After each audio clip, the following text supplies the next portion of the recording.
Many musicians love the idea of yoga, but are a little nervous about weight bearing on their hands. That's a totally valid concern, and we just want to make sure you know that actually weight bearing on your hands builds incredible strength throughout the whole arm, which is wonderful for any sort of instrumental playing, any life tasks really.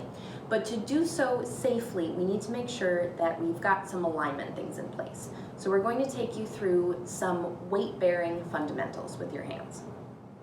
So the first thing to realize is that we want to distribute our weight evenly throughout our whole hand. We're going to have three primary points of balance. One is at the base of our index finger, one is at the base of our pinky finger, and one is at this fleshy part at the base of the thumb. Now, one of the most common things to do when you're weight bearing on your hands is to dump into this point and thus put unnecessary strain on the wrist. We don't want that. We want these 3 points of balance to be nice and even. So you can start practicing this even just like this with your hands in front of your chest. Feeling those 3 points of balance, kind of wiggling around. If you want to graduate to the floor, you're welcome to do that. You can just put your hands down in front of you on the floor and start to experiment with distributing your weight evenly. Great. Now I'm going to turn this way to utilize my mat. So you can either come into an all fours position or simply just sit back onto your heels like this. So we've got our 3 points of balance.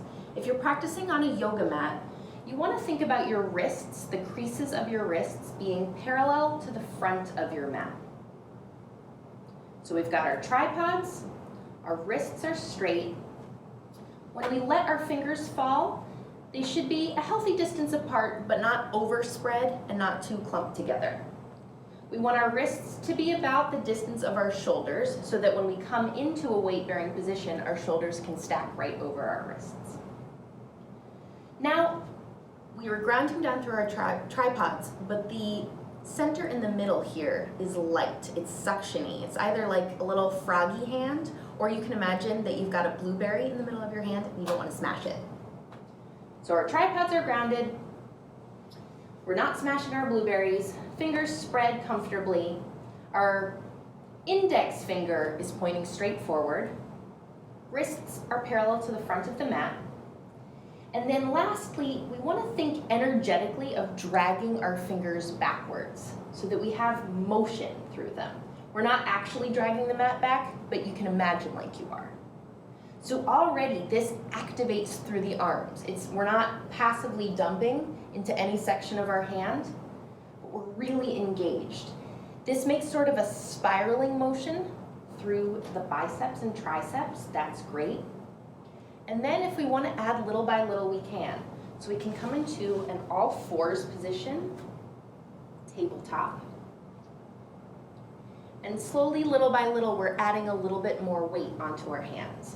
So once again, tripods rooted, center of our hand is light, not squishing our blueberries, fingers are spread comfortably, wrists are parallel. Now, the eyes of our elbows, or those creases of your elbows, they should be at a diagonal. So if you were to draw a line from both of them, they would meet right under your nose.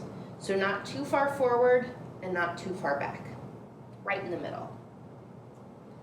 So you can just practice this before you get into any fancy weight-bearing sequences or poses.